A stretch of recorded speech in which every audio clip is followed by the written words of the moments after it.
How's it, guys? Nick here from Rugby Punt-it. I'm joined by two good mates in the rugby community at the moment, Adam and David. How's it going, guys?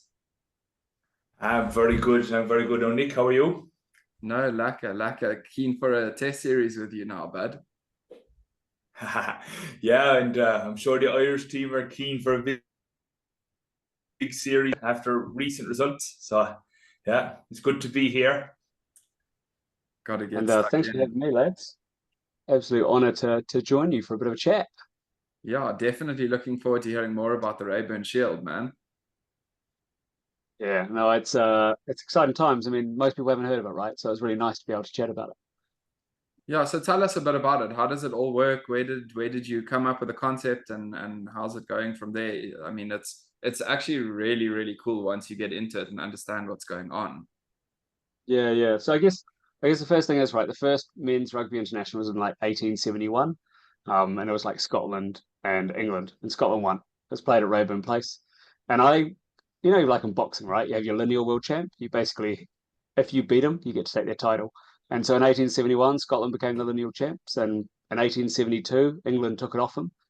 And it's changed hands like 214 times since then. Just always like that, right? Once you hold it, every match you play as a defense. So the Springboks now hold it because they took it off of New Zealand in the final.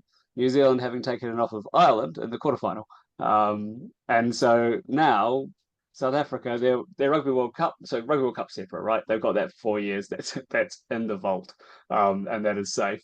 But the Lineal World Championship's just a bit different. It adds spice, right? Because it's more fun when we all compete for the same prize. And so this way, we always have this one trophy that's like traveling around the world. And I would love to see South Africa try and keep hold of it, right? Like accept the challenge. Definitely. I think it adds something to a series, especially like the Irish one coming here because it's a two-game series, not the full three games. But now you could potentially lose the Rayburn and then regain it in the second test or vice versa. So that adds a bit of Yeah, spice to this tour alone, let alone all the internationals to come. yeah, exactly. And Portugal will be sitting in the background, right? Going, come on, South Africa, keep it, because they're going to take it off you, obviously. Thinking it's going to Have be a have game of Portugal chaos in ever the held second it? game. They've challenged for it. They've challenged for it once. I think it was like 2007, but they got pumped by New Zealand. Oh yeah, not the team to go for, hey. So you said Ireland, when did Ireland have it last? Yeah, so Ireland had it actually. So Ireland had an amazing run last year. They lost it in the quarterfinal, but they've been 17 matches with it, which is the second best run of all time. The best being 18 by New Zealand back in like the late 1980s. And so yeah, man, Ireland had an amazing run. Like they did so well because they won it in like the 2022 Six Nations, and then they lost it to New Zealand when they toured there and won it straight back, and then just went 17 straight. So actually, there's a lot of Irish fans who have picked up on it during that period, and so I know there's quite a few Irish fans out there who are sitting. I mean, they want to beat South Africa anyway, right? Because that's fun. That's what they want to do. But they'd also like to take that away. I don't know, Adam, are you keen to take that off of us, eh? Oh, 100%, 100%. You might have Webb Ellis, but we'll take the Rayburn at the moment, aiming for Webb Ellis in 27. But there's no quarterfinals in the Reaburn Shield, thank God. No, it's going to be a True, tight man. contest for that one. I'm actually really excited now that I'm going to be at a game that I'm going to see this contest go on, because I will be at Loftus Yeah. for that test. But um, you say Ireland had that long run, 17 matches. Was the All Blacks won 17 or was it a bit longer? Yeah, so the All Blacks went 18 matches, and it was a hell of a run. It was really impressive. It was ended by Australia in like I think it was August of 1990. They actually won it in the 1987 Rugby World Cup final. They took it off France, and then went all the way through. But I guess it's quite interesting, right? There's lots of different things. So if I pick out South Africa specifically, the best run South Africa have ever had is actually insane. So they won it in 1937. Um, and then they held it all the way through until 1953. So now, don't get me wrong, there was a world war on the way there, and there was only actually Semantics. 12 matches. Oh, small things, right? Like, Yeah. so but 12 matches, but I mean, 16 years is remarkable. And it was different things. So I actually get a bit nervous when the Springboks win the Shield because they held it through World War One, they held it through World War Two. You won it in 2019, and held it, and all of a sudden we had a global pandemic. Like, what are you guys doing to us, right? So basically, it's a bad omen when the Boks have this title. Hey? I'm literally sitting here waiting for World War III to break out, and it's on you guys. Yo, I don't know if I'm willing to take responsibility for that, but yeah, South African guys that are listening to the show, we do have it at the moment. So we've got to defend it against the Irish when they come here to Loftus and to Durban. We're not giving it to you, Adam. Hopefully the boys will turn up now. But David, have the Boks ever lost the Shield at home? I know they're fairly formidable, and I doubt like their record at Loftus is too poor with the Shield. Yeah, do you know what they've? So I'm a data geek. I should warn you. So they've won the most games at Ellis Park, with the Reaburn Shield, and actually I can't see where they've lost it the most. I'd have to change my thing. But if I have a look at where New Zealand have won it, I can see that they've taken it off of at Newlands, so in Cape Town, they've taken it off them 6 times there. That's why we closed Newlands down after that game. Going back in the day, right? Yeah. And that's the nice thing is like it goes back to all these old stadiums, all these old like it's our whole history connected. And so I'm going to try not to geek out on you too deep here, but you can connect, We right? love Like it. because you can connect Sir Khaleesi with like all of these players back through the greats in the 1950s, the lads who played in 1871. They're all connected because I can connect by winners from 1871 to today. So those boys who ran out yesterday, I was lucky enough to be there at Twickenham. They're connected to all those winners throughout the whole of history. I can draw a line of winners from them to the actual birth of the game. What I should say is there's a flag behind me with a picture of the shield. That's the design. The physical shield doesn't yet exist. And so that's kind of part of my mission, right? Is I've got a guy who will make it, amazing woodworker in Edinburgh called Freddie. He already made the women's version of this for us, and I'm kind of working with people in the background to try and kind of build up the funds to be able to pay. So like I got quoted $7,000, right, to put metal on the front. And my wife is understanding, but she ain't $7,000 kind of understanding. So I'm building it up in the background. So we actually let people get their name on the back so they can be engraved on the back. And so that's one way we do it, or just sell merchandise or whatever. But really, I'm patient, right? I'm not going to go out there trying to hit people up for money. I'm like, we'll get there eventually. Let's have fun with the concept. Let's embrace what it is because it's real either way. And then we'll just get it made as we go. Like it. Shit, I'm not a big corporate. I'm just a geezer with 3 kids who's way too tired for this shit. But I love it, so I do it. But tell me now, firstly, for the South African listeners, that's not 7,000 Rand. I'm assuming that's 7,000 pounds. Oh my God. That's £7,000, and I don't know what that is in rand, but it's a lot, right? It's a lot of money. It's a lot of money. But maybe we should look at some crowdfunding for this. I'm sure guys would be quite keen to jump on board with that. If you started a backup or something like that. Rugby community is always imagine, keen. right? If you had your name on the World Cup, like this is essentially what we're talking about. Because right now we're small, right? But 50 years from now, when I'm dead and buried in the ground, I tell you right now, this thing will be rolling around World Rugby, and people will be loving it. And there's brothers who are on the back of it who are still going to be there in 50 years, right? Because that's my promise, is when people go on the back of it, that I'll engrave you on there when it happens. It's done. And there's something kind of special there. Like I had a guy, Dave Waldman, he decided that actually he'd just have the Waldman family. So it's like all of his grandkids and all the rest of it, his family can all just be like, see that thing? I want it. There we go. And that shit to me is special, right? Because I'm all about creating connections. I love the fans. I love the fans and the players. World Rugby, I'm not going to get too controversial here. They can do one. So maybe a little bit controversial. Can I say something about the crowdfunding there, David? Hopefully, if we get it done before this Saturday, because I don't think the South Africans will be donating too much after that. You had to get that one in, eh? This is the thing. All the teams, like, they love it while they got it, and then they're off, right? I don't know. If do you guys know like Yellow Cap Sports, Jacques Hennings, who was like doing different YouTube stuff a few years ago. He died unexpectedly, but he's a bit of a South African kind of legend from my perspective. And I remember doing a podcast with him about 4 years ago. He died, but his name's on the back, right? Now he didn't pay for that. When he passed away, I was like, I want to know that your kids can grow up and see the Boks lift this with your name. But that's like the cool kind of thing, right? You're like, Jacques, he was an awesome dude, and I love that I'm gutted that he's gone, but I love that he lives on, right? And that I can commemorate and celebrate him that way. And there may be a few of your listeners who remember Yellow Cap Sports and Jacques. He was great. But I must say as well, like I like how it represents the rugby community at large, because it's something contested further than just the top 20 that make it into the World Cup, and further than the top 30, because it's literally contestable right throughout the game. Yeah. I just yeah, do totally. need to clarify for Adam that you guys, if I'm correct, lost it in the quarterfinal to the All Blacks, and now South Africa has it. Just say that very proudly.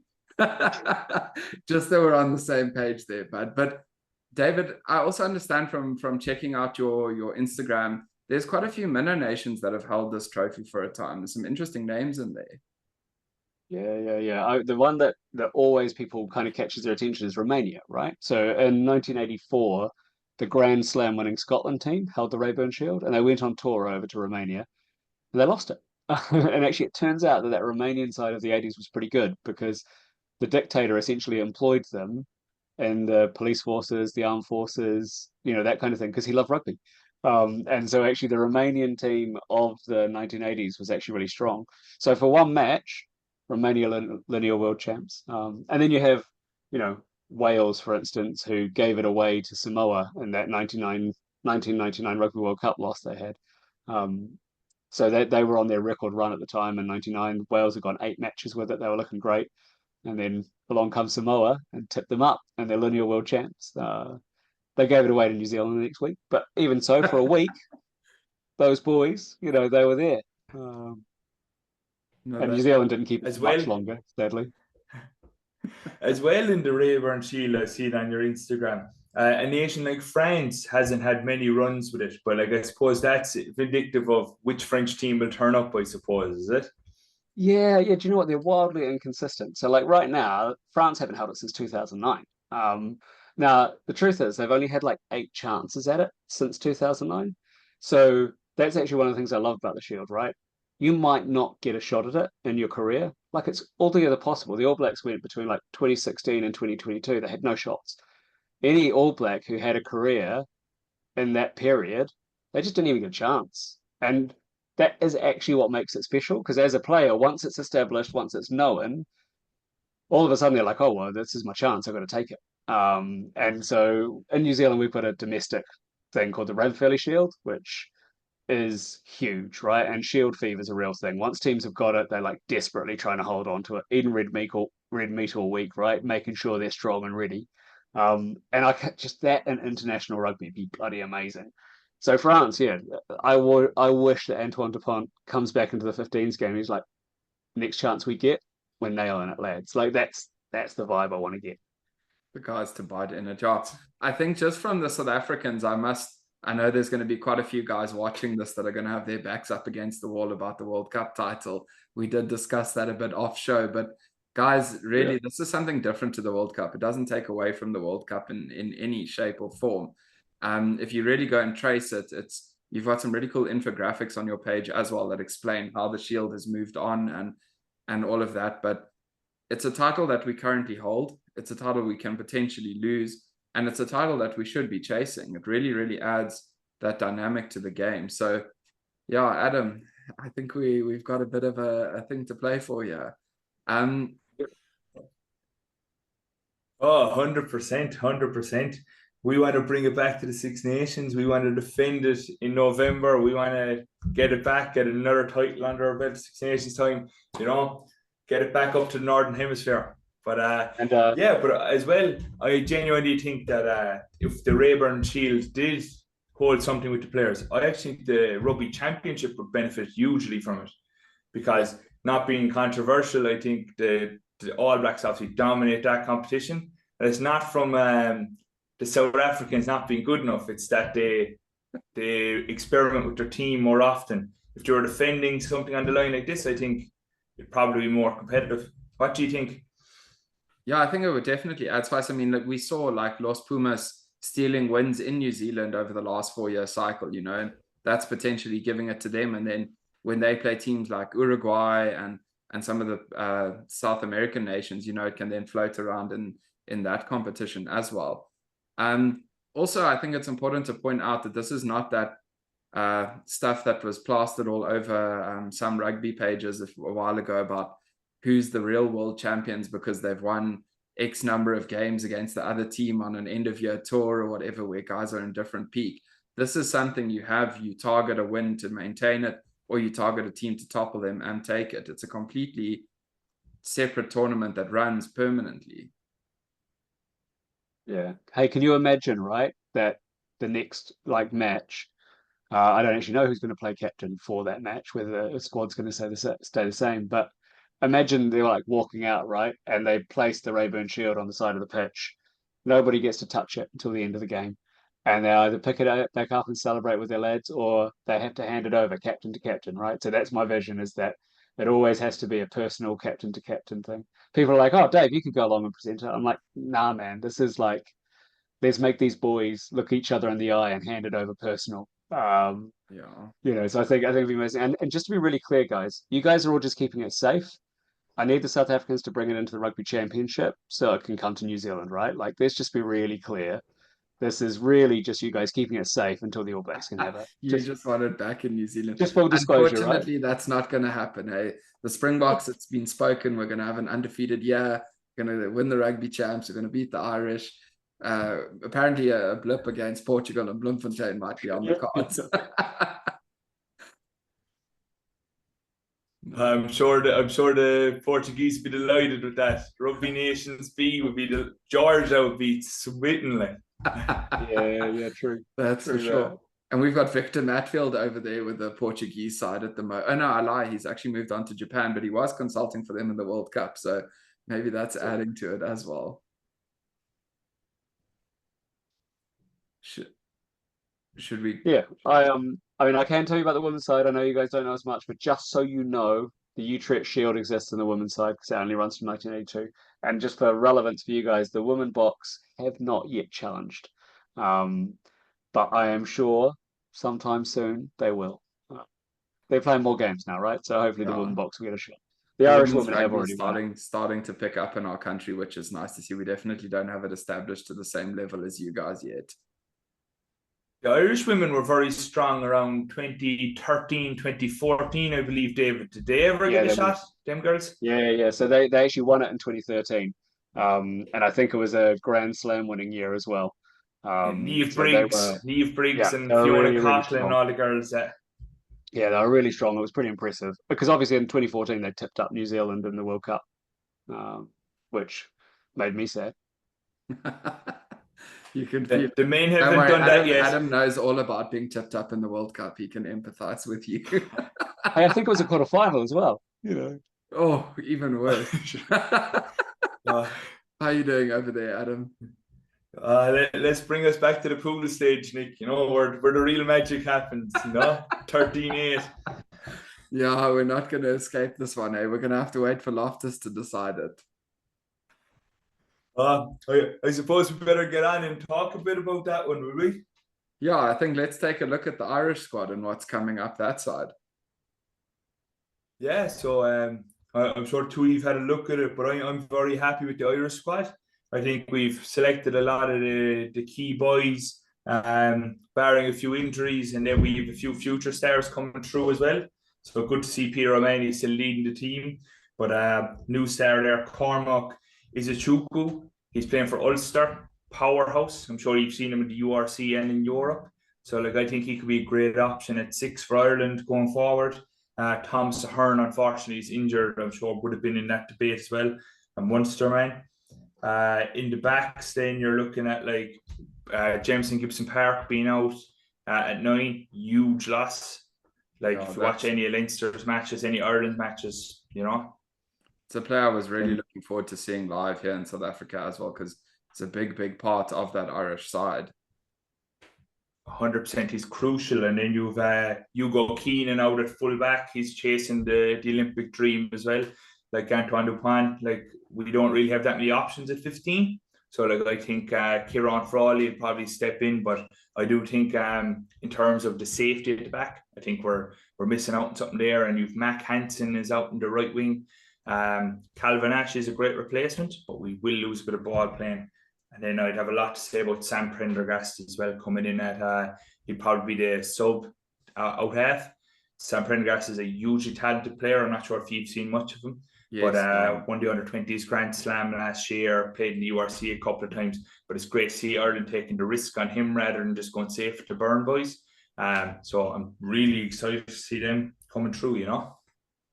You know, it's Hugo Keenan's another player I really, really like from the Irish side. So I'm quite disappointed he's not going to be here. And I think, especially with the first test being at altitude, we know how that ball likes to fly. You guys might struggle a little bit to field those Pollard and Faf de Klerk bombs that are going to be coming your way.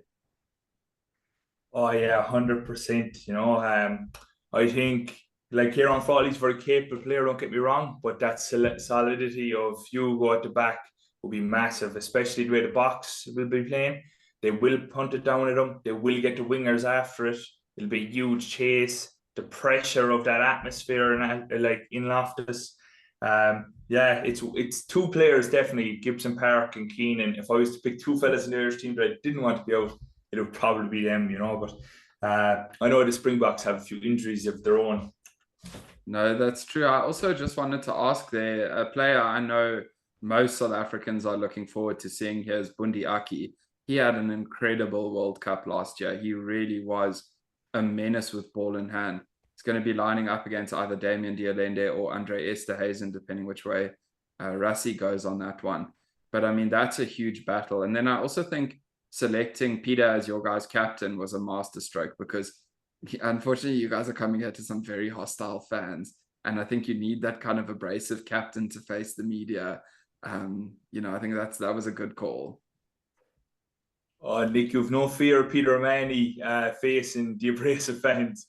As you know, he's a Munster man. Munster known to have some of the most abrasive fans in the world. So he's well aware of what a fan can do to impact the game. So I'm sure his experience of benefiting from it will definitely help him being at the receiving end. But yeah, Bundi Aki versus Dialende or Esterhazen will be a massive battle. Even Dialende mentioned it himself in a walk and talk with Jim Hamilton that he's looking forward to that battle. So looking forward to it. But Jamie Osborne will be backing him up as well. Jamie Osborne from Leinster. Yeah. 22-year-old Irish guy, left foot, lovely rugby player as well. Not the same power as Bundi, more of a baller, but it'll be interesting to see if he gets any game time. What do you think, David? Have they named a strong enough squad for this one? So I think they are strong enough. The injuries will hurt. What I actually think plays into this is that they had 5 matches and a bucket load of time together through the Six Nations. And so that's actually where I think this is going to be really tasty, because that Boks squad have only just come together, and actually they're probably going to change quite a lot, right? We're not going to see the same team run out. And I was there at Twickenham yesterday, and they got the job done. That was great. It was messy, and there was moments of glory, but it was pretty shit by their standards, right? I'm judging them with the respect that I have for them, which is that I expect greatness. And the Irish side had all that time together. And so I think the cohesiveness that they have from that time might actually be their benefit. So like you can pick out individual players, right? But actually, I don't think it's about that. I think it's about the fact that that actually November and the Rugby World Cup final is a really long time ago. And other than the Twickenham hit out, where there's going to be quite a different set of players, I suspect, running out onto the pitch, we've not seen these guys together. And so I think match 1 is wildly dangerous from a South African perspective, because altitude will be tough, but cohesiveness on a rugby pitch pays off every time. I think the cohesiveness factors even further than the squad, because I think you're going to see a lot of the same guys that did duty in France, but there's the coaching shakeup you have to consider. Flannery coming in, Tony Brown coming in. How much influence and impact are they going to have had on the game plan, and what teething problems is that going to present? There's definitely a risk facing the Boks. But yeah, I'm very keen for this Irish side. Definitely missing Gibson Park and Keenan, even Jack Conan, Mac Hansen. There's a lot of names there that I would have loved to have seen playing here in South Africa. And you know, you always want to see the best take on the best. Yeah, you do. Something interesting as well, guys, would be the fact that South Africa are obviously playing with a lot of pain. Well, not a lot of pain, but a bit of pain after losing to Ireland in that group stage match. I'm sure it definitely had a mark for you against the Webb Ellis Trophy. But Leinster went down to the Loftus 2 weeks ago and lost, which was an embarrassing defeat for them when they're going for a URC title. So both teams playing with a lot of hurt, I think. I think it'll definitely be a cracker, So, I mean, a lot was made of it in the media about Leinster losing here at Loftus to the Bulls. And I mean, a lot of chat centered around the fact that Leinster, for long periods, don't send their star players or frontline players to South Africa to tour even. So a lot of the Irish side that is coming here now is made up from the Leinster team. And they'll be fairly inexperienced on South African soil, Do you think that game is going to translate onto the international stage, or are these players different animals once they're under Andy? To be honest, I think they are different players in the international stage, but as well, a lot of these Leinster lads would have been on the Lions tour in 2021. So they would have experience playing the Boks. Obviously, there's no crowd involved in that scenario, but I do still think, like, if you look at the entire Leinster front row, would have been in around that Lions tour. You have a lot of the Irish back row would have been in and around it, So, like, they wouldn't be totally blind to it, but it could definitely have a factor, though, in terms of playing at altitude. I'd wonder how many games, I wouldn't know off the top of my head, that them Irish lads have accumulated. But what do you think, David? Yeah, do you know what? It's an interesting one because I think of it from a New Zealand perspective, right? Touring South Africa was fundamental to our players, and don't get me started. I'm gutted that we don't do it anymore in Super, but it does pay off, right? Because going to the Republic is very clearly a different beast, and I think there's an intensity, as I understand it, not just on the pitch but off it. I think the environment everywhere you go, right through the person serving you coffee in the morning, right? Like, you're probably going to get some shit because the passion is there and it's living and breathing. But you mentioned Peter Mahoney, and I think he thrives on that shit. Like, we've seen him over the years. He isn't just used to it, right? He fucking loves it. Every time there's been stuff where people have been coming for him, you can see him almost delighted. And I think his leadership will be quite important in that environment because he'll put a line in the sand, and having him there, having his experience, I think that'll actually be quite valuable. Because you need some of those key characters, right? I'm quite obsessed with the kind of cohesiveness and the relationships and the crew that you build. And having those right people to help contribute to that makes a huge difference. All that being said, you're playing a bloody good South African team in South Africa. Shit, that is always bloody hard. Awesome though, right? How good to be thinking about doing awesome. I love it. But I do agree. Peter's captaincy, I think, is one of the ace up Andy's sleeves. Yeah, he's the perfect guy to lead a team, especially to Pretoria, where it's going to be very intensive, that main one. But tell me now, I have to ask you this one, Adam, because you snuck in that group stage loss again and how much it stung to us. But I was at Loftus yesterday for the URC final, and your guys' famous Cranberries song came on. And obviously the stadium erupted with Rassie. How are you guys taking that side? And, is it a motivating thing for the team to come here and hear that? 100%. Well, I'd say 100%. Yeah, like the Cranberries are obviously a Limerick-based band as well, like home Munster. So it is very personal to be trying to take that song off us, and especially the connotations of that song within the Irish psyche. So I don't think the boys would appreciate hearing Rassie. They definitely would prefer to be hearing Zombie after the match on Saturday. But that being said, who will Rassie be picking in the squad? Who are you fancying to see lined up, Nick? Yeah, I just want to pause. Unfortunately, we don't have the South African squad announced when we're recording the show, but I think it's going to be pretty predictable. We were robbed in 2020, of being able to see the Springboks as champions play for a whole year. And the country really, really missed that. So I don't imagine Rassie tweaking the squad too much ahead of the Irish series, and possibly not even ahead of the Rugby Championship. I think it's the November tour where we're going to start seeing the phasing out of the older squad members and the phasing in of the younger guys, because I think he wants to try and maintain a bit of that momentum, and give the fans a chance to see their World Cup winning Boks for a change. It means a lot to the country. That being said, guys like Dwayne Vermeulen retired, so unfortunately Dwayne won't be donning the green and gold number 8. Jasper Wiese, he's currently undergoing a ban for a bit of a high tackle. So those are 2 guys that are out.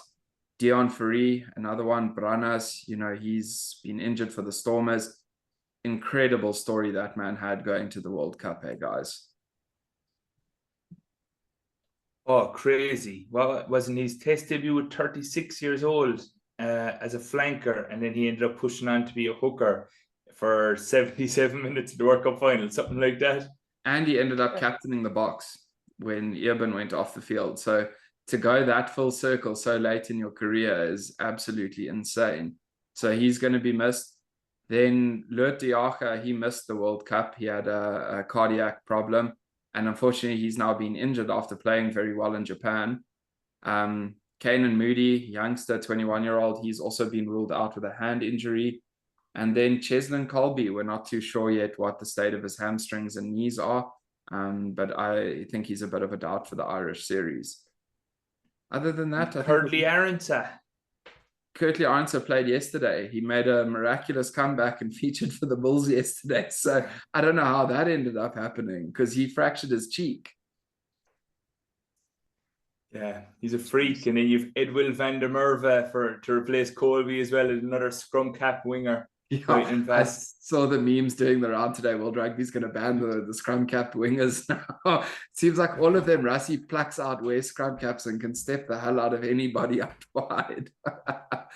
A little binner beta, see you later, as we call it here in South Africa. But I'm quite keen to hear your guys' take on the 8th man jersey from an outsider's perspective, because, we've had Dwayne, we've had Jasper. They were the 2 incumbents last year. Yes, Kwagga Smith can play at 8 if called on to do so. Siya Kolisi's had a bit of time there, but we're actually looking at the likes of Ivan Roos, who started against Wales. You've got Cam Hanekom, who had an incredible semi-final game against Leinster, really good youngster from the Bulls. And then Pepsi Buthelezi from the Sharks, who's also been a standout in an underperforming Sharks side. Who are you guys expecting to feature there? Yeah, it's tricky to know, right? And the thing is, I'm not close enough to some of those guys who are coming through. And that's actually the excitement for me. And what I love about South African rugby is whenever I'm like, who's it going to be? Like, I don't know. Somebody just appears.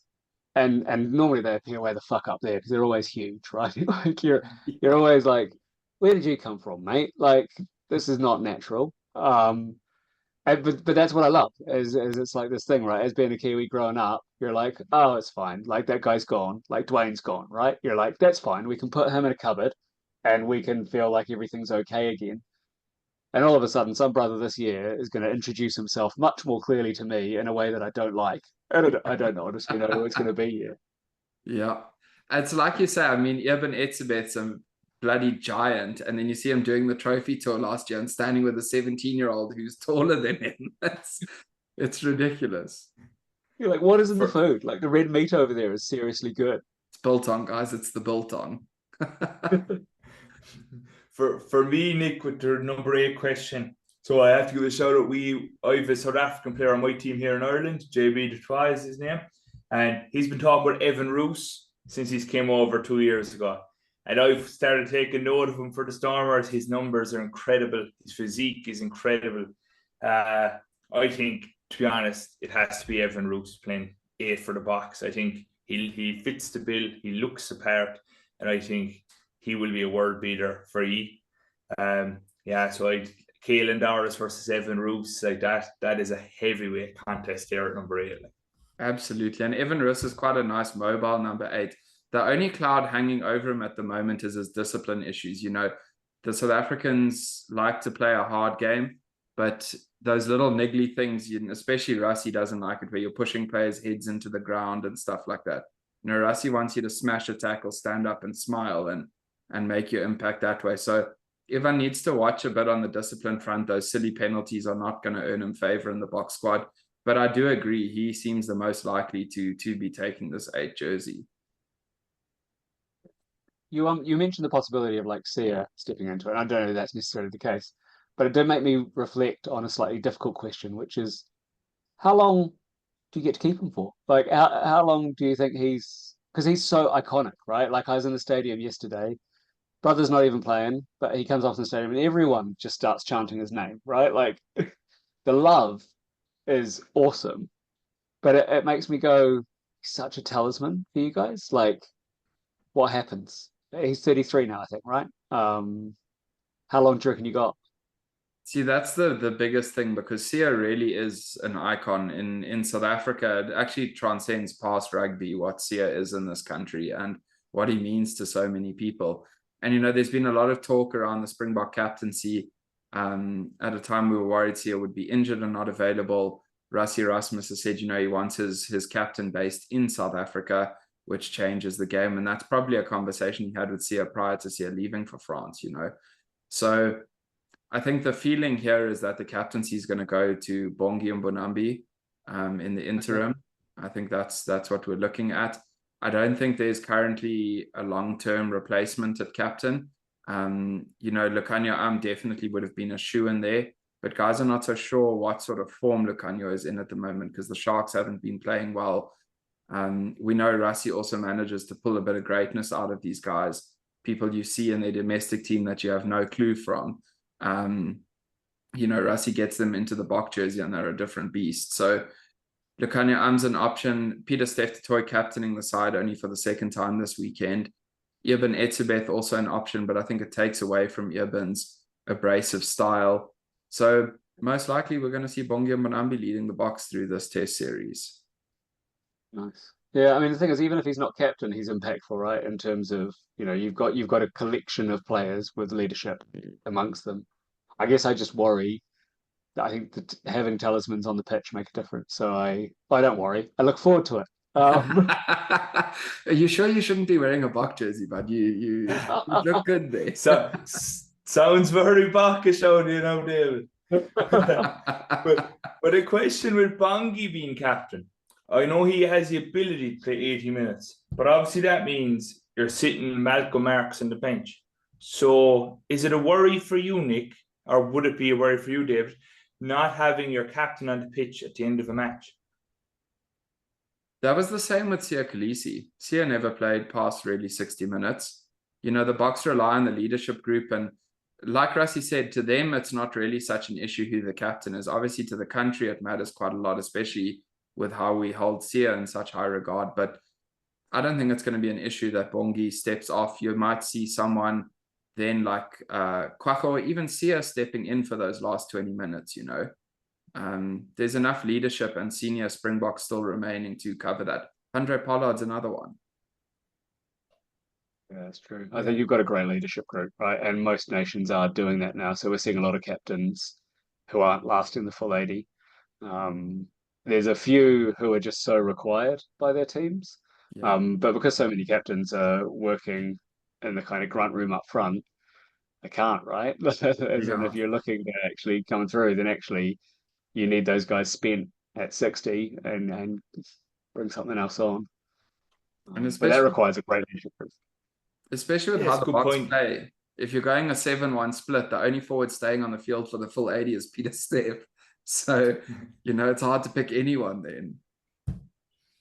Yeah, I suppose, yeah. And I'm even asking that, Peter O'Mahony probably will not be playing 80 minutes in any match, but it was just for debate because I don't know how I feel about it yet. I'm a bit of a purist or old school in that regard, Yeah, you want it is nice, right? Having consistency of leadership. Like it is, and then there are some who just have to stay and some teams who require that catalyst. They're generally not the stronger teams, right? So the thing you see with that is that usually it's the slightly weaker teams who have got a talisman who is so important because they are world class and not everybody else is. Whereas you look at an Ireland team currently or South Africa, New Zealand, like there's a few teams who have got leadership groups where all the players are world class and like they all have the right to lead and I think that makes a difference. But certainly as you go down the pecking order a little bit. I think sometimes the captain is a remarkable player who actually just they need.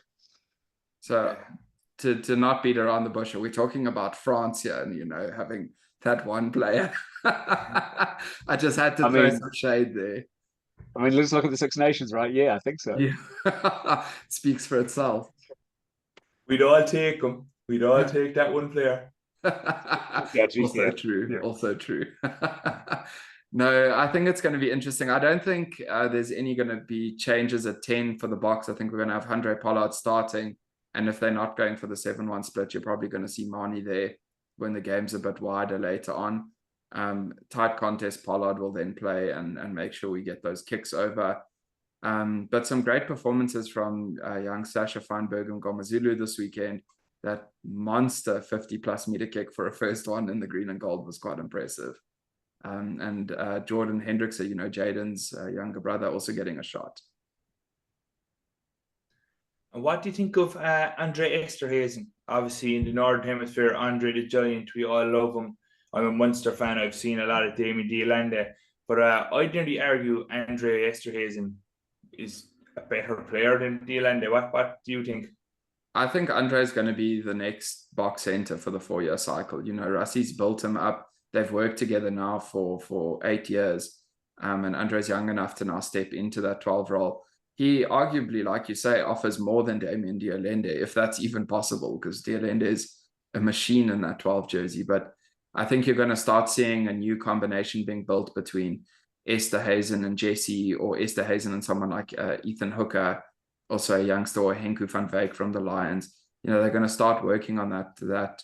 But I wouldn't imagine Damien's getting usurped from that jersey until the Rugby Championship, maybe the games against the Wallabies or something like that.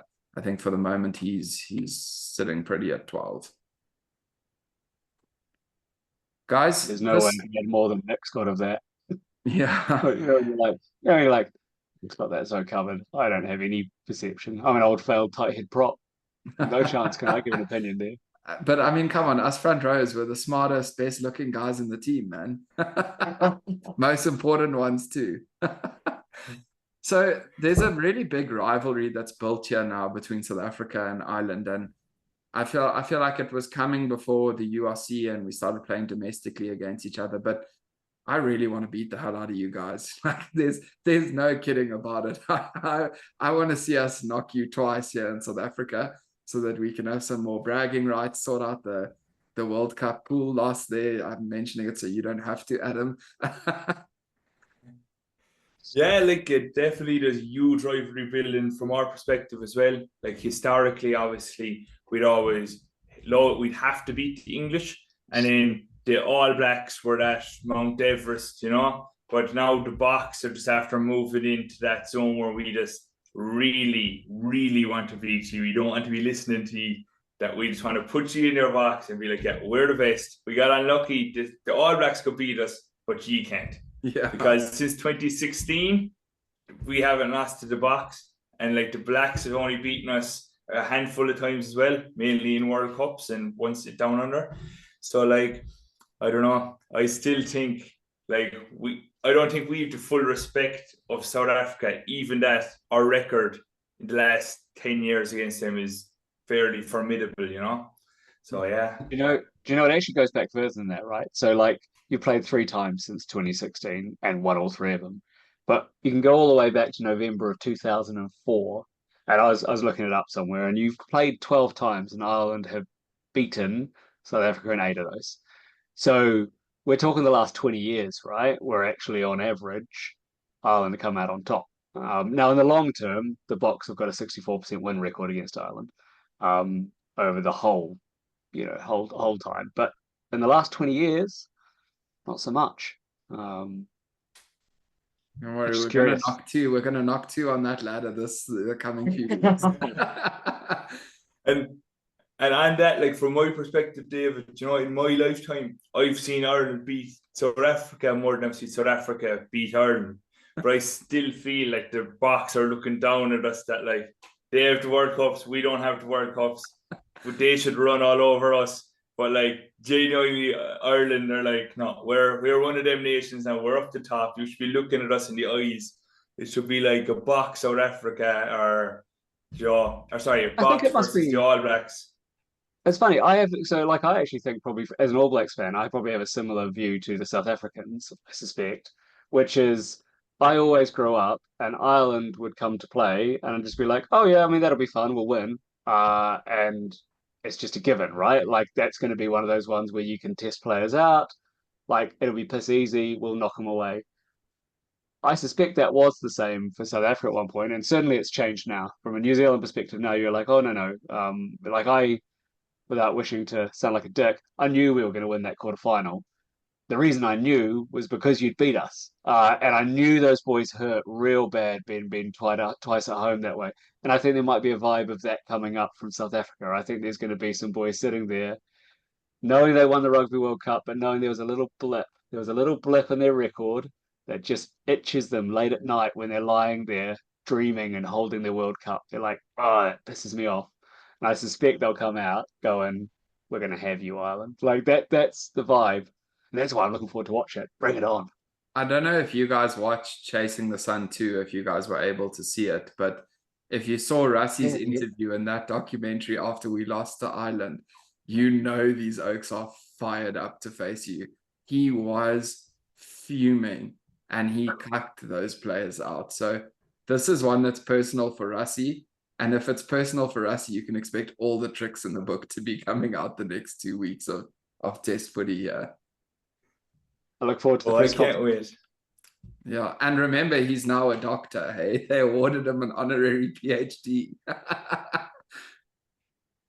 Oh, yeah, like see, Rassie will pull off all the stops, but like I think and like South Africa probably have more to prove in this match than Ireland do, which is scary from an Irish perspective, you know. I think the Boks have come out with the chip on their shoulder when really we should be trying to prove we're the best team in the world. But I think ye have more of a chip on your shoulder to prove that than we do, which is scary.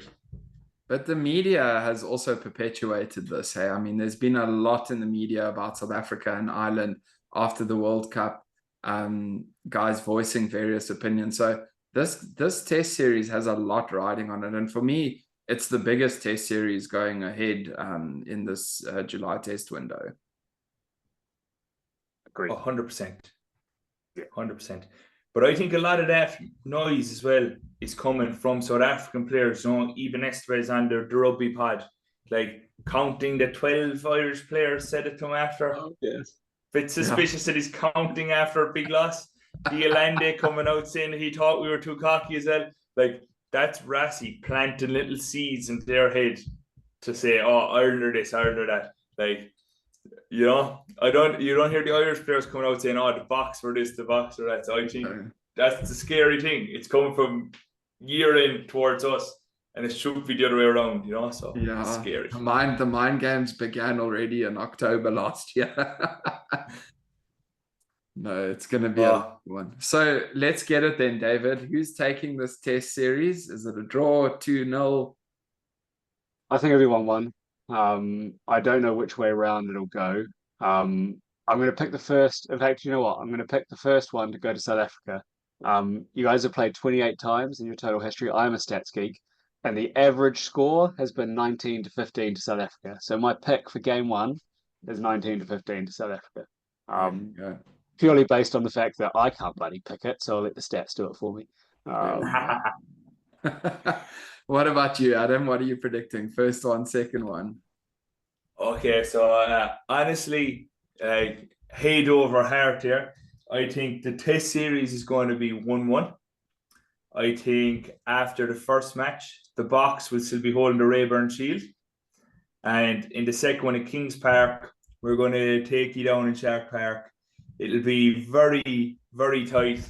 I'd say first match, it'll be 23-19 Boks. Second match, I'd say Ireland will come out firing 27-21 Ireland. So we'll take the Shield back up to Europe. Happy out. 1-1 in the series. Spoiled shared. I'm going to take a different approach here. And I think the first one, and it's going to be scripted by the rugby gods, the first one's going to be a draw at Loftus, 19 points all. setting up a lacquer final down in Durban, and the Boks are going to take that one maybe 14-12 or something like that, with Pollard sealing it at the death. I love it. I love it. Oh, and by the way, you keep the Reaburn Shield in a draw. You got to beat the holder to take it off him. Well, next up so after that, we got Portugal, then the Wallabies, then the All Blacks, eh? So we'll have to see. I mean, you guys really pissed me off, and I think it was 2021 when you took the Reaburn Shield into the championship and lost it like the week before you played us. Lost it to Australia. So if you do that again, I'm going to remain pissed. At that point, New Zealand hadn't had a challenge for years. I was like, come on, the Boks are coming. They're going to bring it to us. And then the week before, you went and gave it to Australia. I was like, piss off. If that happens, you can only be angry at yourself. You sent Joe Schmidt to the Wallabies. Oh, we gave you guys Tony Brown. By the way, I'm actually really excited to see, with a little bit of time under the hood and like integrated with Rassie and Rassie's brain, what Tony Brown can do. Because absolutely, he is an awesome. He hasn't worked out that well as a head coach, and he's acknowledged that himself. He loves working with great leaders and really being able to kind of dive into his area of expertise. And I'm a bit sad that he's there and a bit worried because Rassie does bring out the best in people, and Tony is a really interesting thinker. Yeah, I'm looking forward to seeing what he does for your Boks. And it's at a nice time where the Boks are finally selecting some players that are real footballers, you know, not just the big crash ball guys anymore. And I think something interesting as well, just as we're on the topic of coaches, like Jerry Flannery has obviously gone from Harlequins down to the Boks. He obviously Munster Harlequins Boks, but Harlequins always play such an attacking brand as well. So he would have always had like defense to attack. That was always the priority, to make sure that their defense can convert into attacking opportunities. Tony Brown's brain, Rassie's guidance on top of that.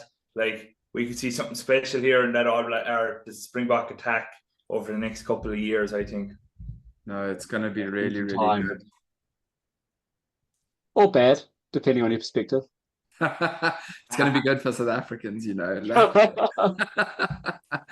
Oh, no. Boys, I think this was a really, really lacquer chat. We got a lot to play for, and it was really lacquer to learn a bit about the Reaburn Shield. I think we'll definitely pop that up in the socials for everyone to check out. And I really think you need to get stuck in on a crowdfunding. I would happily punt that. I know many of our listeners would be eager. And Ronnie and I will definitely chat about it on the pod as well, and try to draw some attention that way. Yeah, I'll make some specific South African merch. We've got a store.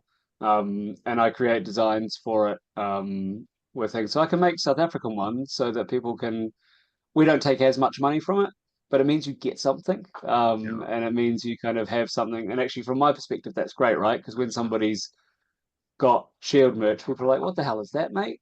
And so a conversation happens. Getting out there. But yes, no, absolutely. And guys, thanks so much for having me. To be honest, aside from any of the Reaburn Shield stuff, bloody great to talk rugby with you. Thank you. Absolutely. Nothing better, hey? Yeah, it's good. Had a blast there, lads. Great night chatting about rugby, and we might do it again in a few weeks. If Ireland are holding the Shield, I'd be happy to come back on. If we're not,